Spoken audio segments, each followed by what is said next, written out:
got the top of my head chopped off. It's the best way I can show you the ground behind me and me at the same time. Also, I want to mention I'm not trying to be rude by wearing sunglasses. I just got new glasses and they are transitions and they do go rather dark outside. So I'm not purposely wearing sunglasses to do videos. That being said, I want to introduce you to this really amazing little book that my friend Shelly over at A Little Bit of Magic sent me called The Green Witch's Garden. It is by Erin Murphy Hiscock. She also authored The Green Witch. So there is a companion book to this. But Shelly, in all her wisdom, decided to send me the gardening one. And I'm very happy for this. It was an amazing gift to receive. I'm so happy to have this book in my library. Thank you, Shelly. Thank you 1,000 times over. This little book is so much fun for me. So there are several chapters in the book. I believe it goes up to like 9. Yep, up to chapter 9. So I thought every once in a while I'd just go through a chapter and sort of point out some of the highlights. So chapter 1, and look at these pages. These are so cool. It's like got that old-fashioned feel to it. And the inked artwork is so beautiful in this book. I absolutely love it. Another thing I want to say about this book is, although it does, yes, talk about gardening, there's little tidbits in these highlighted paragraphs. That's some really interesting information every once in a while. So that is interesting. This one here talks about Mycobacterium vaccae or vaccae. It supposedly stimulates the body to produce proteins that result in a decrease in stress and anxiety in the ground itself. So actually just touching the ground, they say that there's this bacteria in the ground that actually stimulates your happy hormones. And I believe that. I'm a happy gardener. So I thought one thing I would point out in this book is something that really piques my interest. And in this first chapter was about how your garden is a spiritual reflection of you. Yes, I believe it is a spiritual reflection, but it's also just a total reflection of your personality.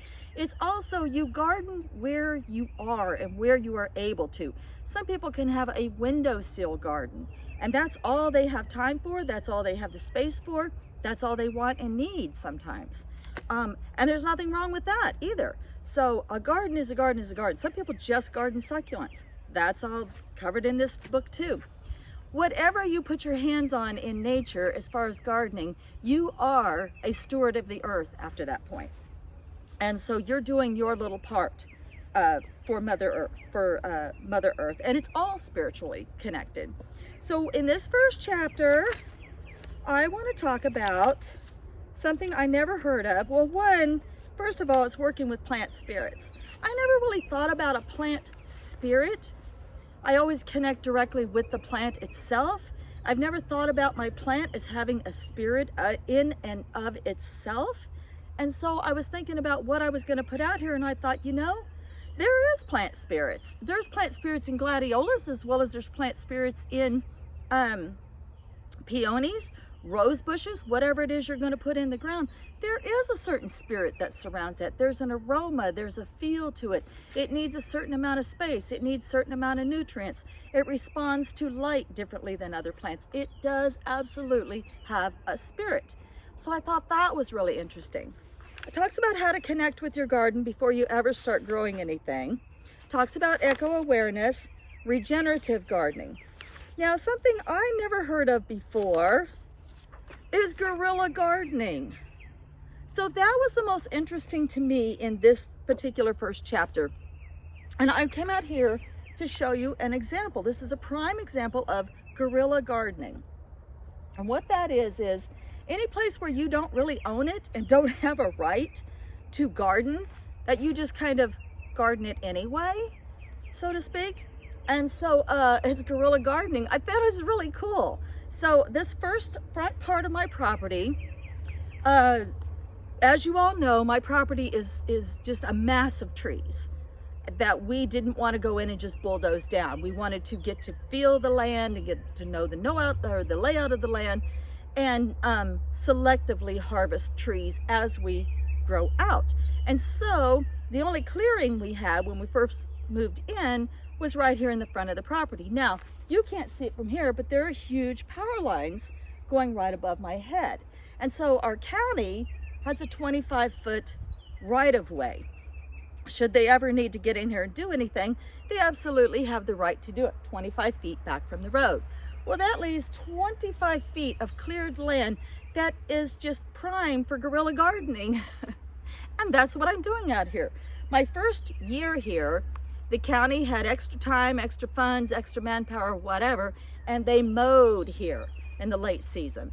And everyone who came to welcome me to the neighborhood says, "Oh, it's so beautiful when it's mowed. Are you going to keep up with the mowing?" And I thought, ugh, I did not move here to mow grass. That is not why I moved out of the city, was to move to the country to start mowing.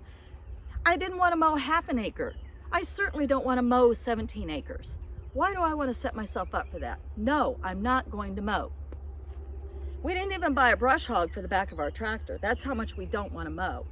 But I can do a little guerrilla gardening out here. So it gave people a big excuse to come up on my property and talk to me at one point, and that was how they got to know me, and that's all well and good.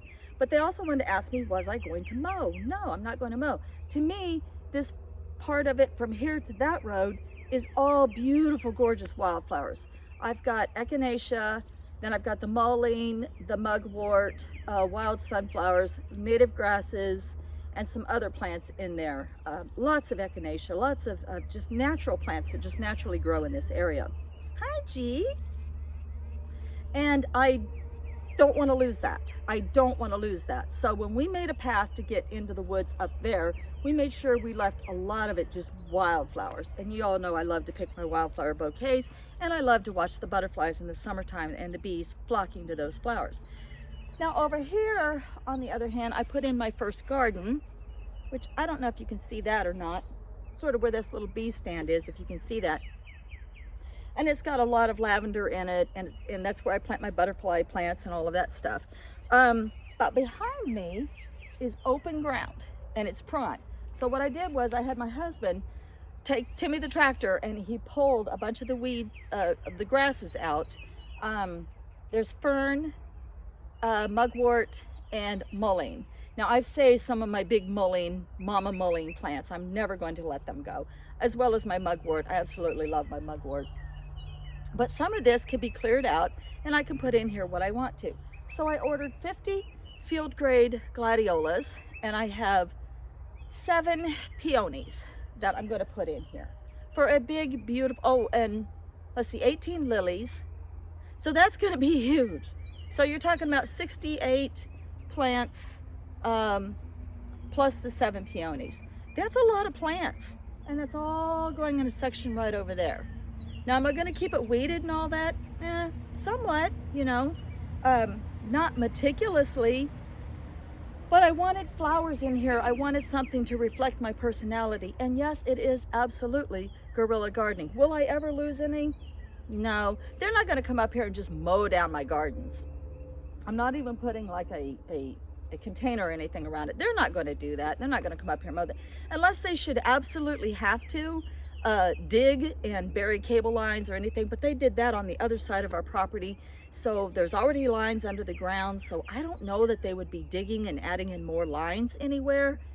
Not in my lifetime, probably. So yes, I absolutely can guerrilla garden out here, and I absolutely love it.